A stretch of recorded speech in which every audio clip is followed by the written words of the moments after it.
Hi there, this is Elena with Black Sheep 303 Creative, and the project today is for the Elizabeth Craft Designs Designers Coloring Challenge, the theme for this month being Things with Wings. So I used a little bit of, what feels like almost every coloring medium in this project. So to start off with, I am stamping one of the flowers from the Flower Power stamp set onto the smooth side of some 85-pound soft finish white cardstock using my Versamark ink. And I'm covering this with some gold embossing powder. And I did use my anti-static powder pouch first to help keep the embossing powder only on the stamped image, although I did get a little bit out of order there. So I'm using my paintbrush to clean that off. And then I will heat set this with my heat gun. I did make 3 of these total, as you probably noticed from the finished card that you just saw there a minute ago.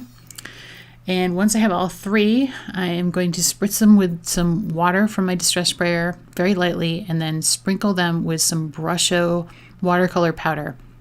The color here is Sunburst Lemon, so it's a bright yellow.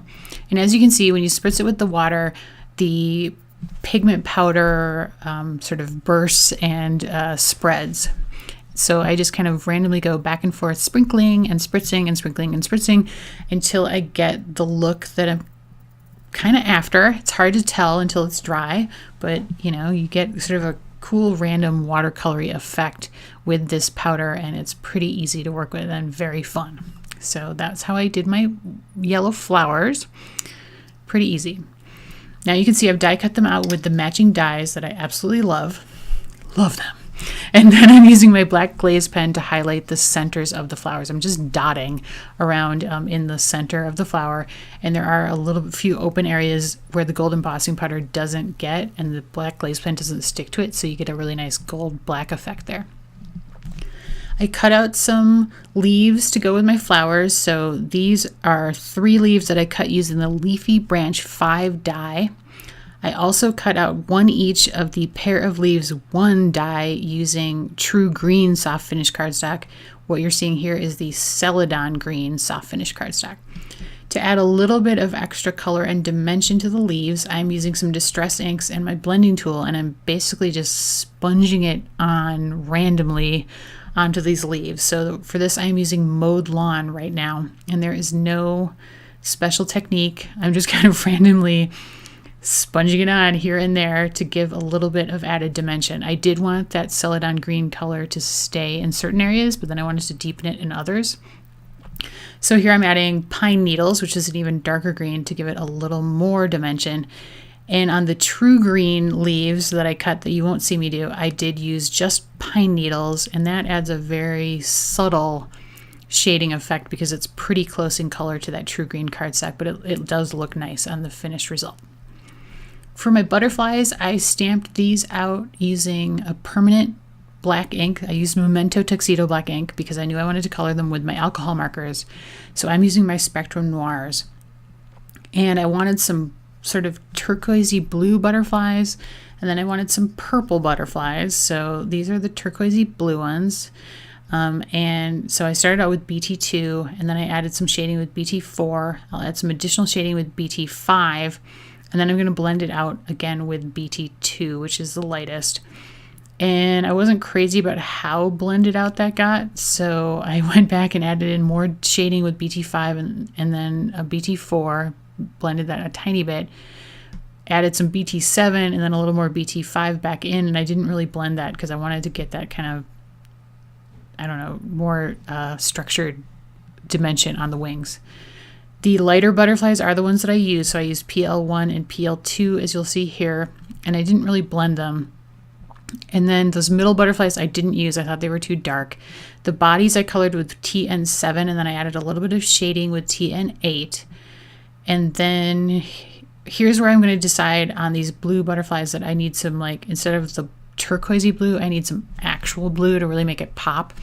So I grab my TB5, coming up here any second right now, and I just add a tiny bit of that to the inside, and you can see that really makes the blue really pop on those wings. So that was a cool sort of accidental discovery on my part. Now these lighter butterflies I add polka dots to. You don't see me finish them off. I will add quite a few more polka dots and highlight those with my white glaze pen. For my greeting, I'm using Bonjour from the Just a Note stamp set. And I'm using some VersaFine Onyx black ink to stamp this onto the textured side of a strip of 85-pound white soft finish cardstock. And I'm doing it right in the middle because I knew I wanted to make sort of a banner effect. So putting it in the middle gave me enough space to fold it back on either side. And I am just doing this randomly. There is no measuring involved. So I folded it back, and then now I'm folding it forward on kind of a downward angle to get that sort of offset banner end. And I'm doing the same thing on this side, and I just bend it and then score it or burnish it down well with my bone folder.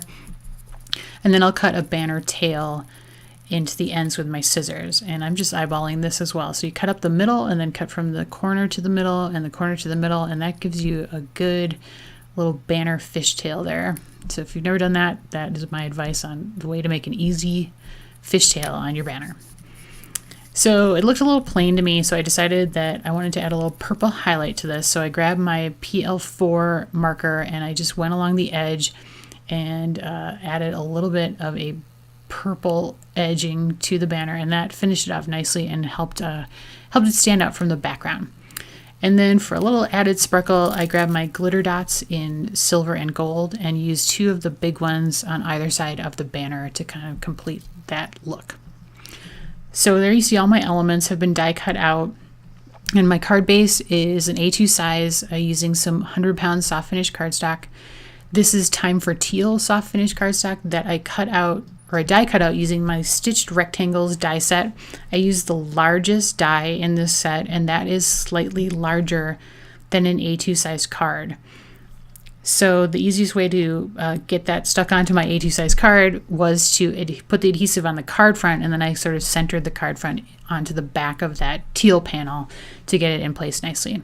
Now for this white panel, I ran that through my die cutting machine with my embossing mat, and to get this is the Kaleidoscope butterfly stencil, and it got the stencil embossed onto the paper, so that was a fun effect. There you can see my little polka dotted butterflies with my white gel pen, and then here are my turquoise butterflies that I used my Jelly Roll Stardust clear pen on.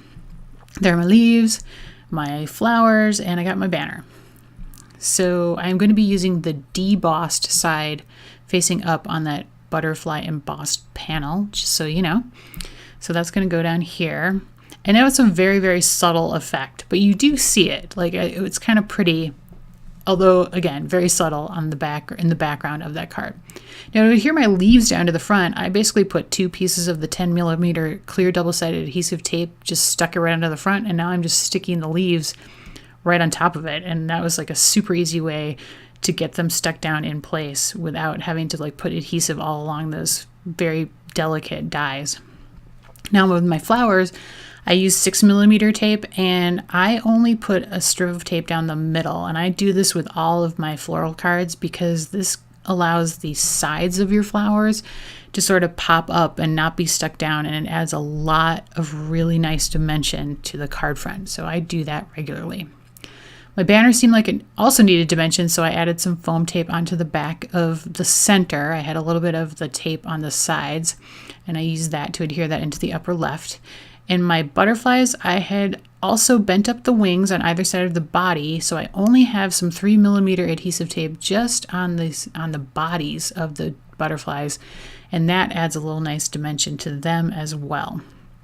Because I don't know, I like that dimension on those floral cards. I think it's an easy way to do it without having to add a lot of additional foam tape, although I do put a little bit on the back of that butterfly. For a finishing touch, I thought I needed a little sparkle, so I grabbed my silver and gold glitter dots once again and my tweezers that I love. I love those tweezers. And I added the glitter dots kind of randomly around the arrangement to finish it off and give it a nice little bit of sparkle. And so that is my answer to the Things with Wings Designers Challenge. And hopefully you can see some of the dimension on that card. It is fairly 3D. There's a good close-up of my butterflies. You can see the polka dots on the purple one that I added. And although those flowers, they look a lot flatter in the photos than they really are, they actually have a pretty cool kind of speckly effect to them. So hopefully I've given you a little inspiration. I used kind of almost every coloring medium available for this one. So I really appreciate you watching and hope you'll try something I showed today. You can find a supply list link below in the video description or on my blog. Thank you so much for watching. Here are a couple other projects I've done for Elizabeth Craft Designs. On the left is my response to the first Cute Critters Designers Challenge, and on the right is another beautiful floral card. Thanks so much and have a great day.